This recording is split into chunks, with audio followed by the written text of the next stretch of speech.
Mr. Quetta Williams here, back with yet another segment of What Has COVID Taught You? And I have a really good friend of mine. He's a producer, he's a singer-songwriter, he's a pastor, he's a father, he's a dad. He is a Kappa man. Something about those Kappas. Please welcome my friend Montell Jordan. Hey, Montell. What's up? What's up, everybody? Good to see you, Jaquita. It's always good to see you. I love you. I am your friend, and I'm honored to be able to spend time with you today. Thank you, friend. So let's talk about the question at hand. What has COVID taught you? What has COVID taught me? Quite a bit. It taught me a lot about the world. It's taught me a lot about myself, my family, my resiliency. It has really caused me to refocus and reprioritize life to determine the things that are important and the things that are not so important. If I could just start by saying COVID basically placed us in this scenario of world pandemic, not just American pandemic, but the entire world got shut down to show us the good things about ourselves, to show us the bad things. I think we were also able to find weak spots and find out the places where we were frail and needed to, to shore up our lives. COVID taught me, first of all, was about family and how vitally important community and personal touch and intimacy, how important all of those things are. So talk about how COVID affected you personally. We spent most of 2020 on complete lockdown. We didn't see each other as family members. Like, it was us four, no more. We took, a couple of chances. We masked up, we gloved up, but we allowed, our young people to participate in sports in some of the schools that were allowing that to take place. I contracted the virus. I got COVID, and I immediately, I was supposed to speak that weekend, teach a message, and I was just feeling funny, lost my appetite. I was getting headaches, and for me, I don't get headaches, and I don't lose my appetite. Montell be eating, okay? When Montell wasn't eating on the weekend, I was like, yo, something is wrong. Like, I've been dehydrated before, and I've had muscle aches and stuff, but this was like a bone aching, muscle tension, like that my muscles would not let up. And at that moment, I was like, okay, my body is not, doesn't lie to me. Something is wrong. Went and got tested on that Monday, found myself positive, went right to the basement and quarantined myself. I'm freaking out, of course, because, I'm like, okay, I'm navigating through headaches and through bone aches and the hot and the cold, the chills, and it coming in waves. Like, one moment you feel okay, and then the next hour or two, you just feel like you don't want to go on. It wasn't like a cold or a flu. Like, this thing lasted. My wife went back for another test. She tested positive, and basically everyone in my home got COVID. I can remember sitting out on the porch. We were inside the house, and my daughter and her fiance at the time, it was like those TV movies where you pressed up against the glass and you're like, oh, I can't touch you, I can't see you. It was that. I'm not making light of the scenario. I'm giving laughter because sometimes you got to laugh to keep from crying. You know what I'm saying? Yes. It was tough. Yes. I lost 2 cousins and an aunt to COVID over the past year and a half. That's the journey that we had with our entire family, navigating through it, from the young people to the elderly. They all responded to it differently. We all had different symptoms and side effects. Did you ever think you weren't going to make it through it? I didn't think, there was never a thought for me that I wasn't going to make it through it. And I think that's because I've been in really good health. I don't have any underlying medical conditions. So you decided to get the vaccine. What changed your mind? I decided to get the vaccine because of peer pressure from Black Girl Magic. It's your fault. Your fault.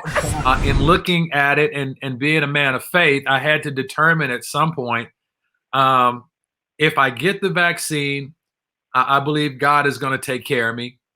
If I don't get the vaccine, I believe God is going to take care of me. And because you really do life with others, this life wasn't meant to be lived in isolation. We were getting spiritually disconnected from each other. And so that was my choice. That I then saw a video from this girl, and I think it was titled, God Didn't Save Me from Cancer, for me to die from COVID. I didn't fight cancer in order to die from COVID. Jaquetta Williams here. Me and my wife laid up in the bed watching you, and I was like, dang, she got us. I was like, she got us. That was my tipping point. So your voice matters. I believe the local church is the hope of the world. I mean, we were able to see how divided our church really is. We think our world is divided. Our world is divided because our church is divided. We needed our church to move from passive sympathy to active empathy.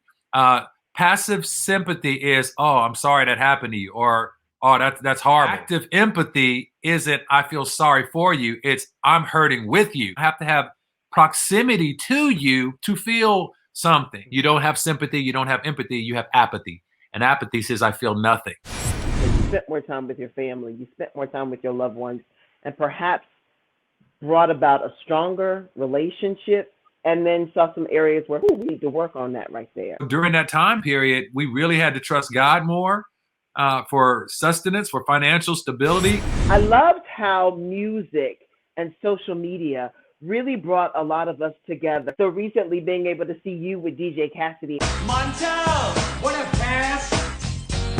Feels like a celebration, right? We might as well have a party then. Now I'm gonna pass you the mic to set the party off right. Because this is how we do it. Bounce to the beat one time. I said bounce to the beat 2 times. Because baby, every time you hear that beat drop, it's like...